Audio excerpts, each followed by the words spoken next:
effortless to dodge the stun. There's just so much dash and initiation that can come out from this Guinevere that they can really catch up. And also, a jungling Guinevere actually is very fast when it comes to taking out the creep. So this aggressive composition, once again, coming out from Aurora might be the stronger lineup. But for Team Vamos, they're going to be pushing all of their eggs in this basket called Aero 404 this season, Chin. Okay, well, Light giving the information over here, he's just going to go ahead and spot things out. Yeah, Guinevere in the jungle, I mean, you know, I know we talked about them earlier on too, but I can't remember if it was exactly Versotime that decided to play the Guinevere jungle too, or I think it was. Yeah, I think it was Versotime, and you know they had a really rough game and then a really good game on the Guinevere jungle, and you know it's one of those things that it can work relatively well, but the execution's got to be there. Demon kind of feel like is one of those players that should be able to pull it off, but he's already going to go ahead and start trying to take some of the camps over here from Team Vamos. I think he's just zoned out though by Zorn. Zorn will go ahead and push him out of that jungle, so keeping things under control for Team Vamos. And then I wonder why Natko is not having a good time against Nominkat, because I would have said that Team Vamos, all their lanes are really good. As Light is just being very aggressive right now. I wonder what his choice of Roam Blessing is. I think that we're not able to see it. I hope it is actually Dire Hit, which is going to be really spicy. But yeah, okay. So it is Dire Hit. That's Encourage, yeah. Yeah. The thing for the Khalid too is you just actually do quite a bit of damage early on. Ooh, wow, they get the flicker out already from Zorn. Some early aggression here in the mid lane, and 8 seconds away from this turtle to be up. So, you know, Zorn's just gonna kind of be a vision provider for this one. Without the flicker, you know, he's got to be a little more careful for this. Doesn't want to get set up because again, you know, he's doesn't have that tech charge just yet either. So they might choose to just give this over to Aurora. I know they're going to go ahead and focus on getting the buff here too, and Aero 404. Unless they fight for this, they just go for the 50-50. RWM going to drop down. He's charging up. Zorn's going to be the first to go down, and Demon Kite will secure the turtle. Light Quicksand guards, heals back up. They're fine, and Aurora will win that first fight. Yeah, Demon Kite reading Aero 404 like a book. Great usage of the real-world manipulation, the way that they timed it, made it so the Team Vamos, even when they wanted to fight, they couldn't. And Aero 404 might look for a kill. Light has the flicker, has the quicksand guard as well. Aero 404, what he did was to pop his pop his arrow towards the turtle, which could have actually stolen. Maybe there's a chance that he can steal away. It's not as strong as a retribution, but the way that Demon Kite read through it, it kind of felt like Aero 404 was helping Demon Kite take down the turtle. As some extra damage. As he saw, as soon as he saw the Yisachi stop attacking the turtle, wait for that arrow to fly, gets the retribution and gets the turtle afterwards. Well done, Demon Kite, but Aurora Gaming are leading by 1,400 gold because of the movements that they were doing in the early stages. Yeah, this is interesting too. You know, Light's got quite a bit of a level advantage against Zorn. I mean, nearly a full level. Zorn just hitting that level 4, so he's got the tech charge now. So this is the opportunity for Team Vamos to go ahead and start making some plays, just like we saw them do in Game 1, where it was really heavily focused in that mid lane. But they're going to have to choose the fights better, I feel like, because at some point in Game 1, they just kind of were caught. Oh, here we go. Demon Kite, just tons of damage on Aero 404, even without the RWM. Again, the power of that Guinevere, that burst damage against a YSS really showing there. They're going to force them off again. Zorn trying to get away. He's going to have to tech charge defensively to get on out from not dying there. Wow, that was great usage of this Guinevere. And you can really say right now that, yeah, Guinevere actually answers the Yisun in many ways. Obviously, Yisun is still a very strong jungling hero. But the Guinevere, if you play it correctly, like what Demon Kite is doing right now, he's actually outplaying Aero 404 many times this game. The fact that you have so much reach through your spatial migration, your dash, there's so much ways for you to tools for you to deal with the Season Chip. And look at this, Aurora so aggressive behind tier 2. They're going to force the tech charge. Edward Pops the Vengeance. He got Ooh. the regen too. He's actually still alive with the turtle shield that came through with Natko. The one to get punished, and now Zorn going to be next. They're hunting him down. RWM will drop down as Yue picks up a killing spree. Zizka can't do anything but watch his teammates die on their side of the map. So Aurora Gaming in game 2 will take everything. Oh man, Natko miscalculating the ultimate. He popped it way too early, and Edward survives because of that. Now they want to go for an exchange, though. They will take out one. Good trade. That was a good trade. I mean, they at least get Demon Kite, but still Edward's going to find Zizka, so Aurora Gaming doesn't go out empty-handed after that. But at least Team Vamos on the board, but they have a lot of grounds to cover here, man. They're 4,500 gold behind. Yeah. And this is a lot at 5 minutes in. Especially if you're a lineup that wants to win in the early stages because of your fighter gold lane choice of the X-Work. Natko, unfortunately, only getting the War Axe as of this moment. 5 minutes and 57 seconds in. Quite slow with the timing, and it might be so bad already for the entirety of Team Vamos. They're not having a good time right now. Whereas for Aurora Gaming, you have Dominkite with 2 items already up. That's Corrosion Scythe and the Golden Staff available for the carry, which should have been struggling in the early stages, but Team Vamos have fallen so badly in the early stages that now they are the ones having to look for an angle for Aurora Gaming to maybe commit a mistake and maybe mess up. Aurora Gaming is unfortunately not a team that's known to do that.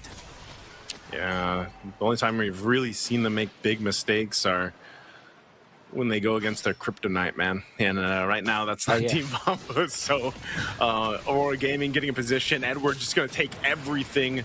Still going to be fine with the Vengeance. There's the initiation with Raging Sandstorm. It's Era 404 that goes down, and Zorn goes down as well. Yue picks up a kill himself. Aurora just came to take 3 kills and the turtle. And again, they continue to take everything they want. They'll focus on the mid lane next. Zizka and Natko left alive, scraping up what they can, but they're going to have to watch the tier 1 in the mid fall as well. A huge power spike in favor of Aurora Gaming PH right now. Yeah. A string of good outplays coming up from Aurora Gaming. And as of this moment, the gold laner for Aurora Gaming is leading by 2,000 gold from his competition. That's exactly 1 item ahead. And that's going to be a big problem now for this X-Borg, who's not going to be impactful in the team fights. Oh, look at this. Light just able to go ahead and cause havoc here. Take the attention from multiple members of Team Vamos.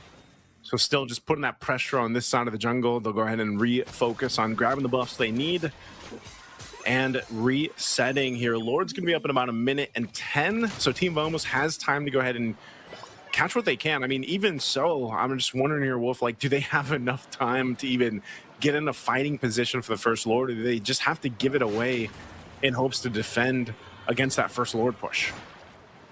My quick answer is that they don't have the time for it. And I think that it's way smarter to just give it away, just get the farm that you need. Maybe defend the Lord push from your own side of the base. Because to be fair, they have the X-Borg as well as the Kimi. So they have the range and the wave clear to do it if they group up together. But it seems like Aurora Gaming are, speeding up this push as they have already taken out the inhibitor turret in the mid lane before the Lord has spawned. Yeah, they take out tier 2 already on bottom, mid, top.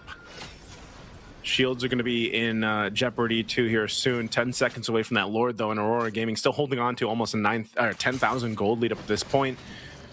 It's almost scary if you think Team Vamos decides to fight them for that first objective, and it might just not happen. They're going to go ahead, plant themselves up in the mid lane, and that's what happens when you lose, especially these tier 2 turrets. You don't have the space to work with. You're at a big space disadvantage.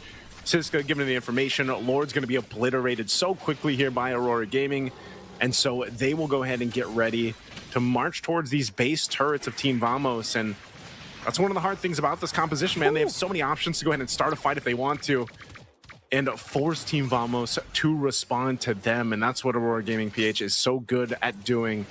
They're going to work on these holy shields, trying to get these down already before the Lord. Look at that burst from Dominkite. Again, he's locked in on the items here. Natko too, trying to clear that out, trying to hold on to the shield, but the Lord will be making its way down that mid lane. You see how many units Demon Kite is able to jump from. That's how far he can close the gap against Team Vamos. And he actually made the play wherein he jumped so that he can steal away the purple buff. And now there's really nothing that they're giving to Team Vamos. The Lord push now commences for Aurora Gaming. Lord's going to go ahead and get ready. Shields are going to pop up top and mid. They'll clear out the wave. So Aurora Gaming might not be able to get too much more unless, once again, with this next wave's pushing in, if they decide to go ahead and fight. So we'll see if Team Vamos has a plan of their own on defense, trying to manage these waves and the potential forced initiation from Aurora. Gotf.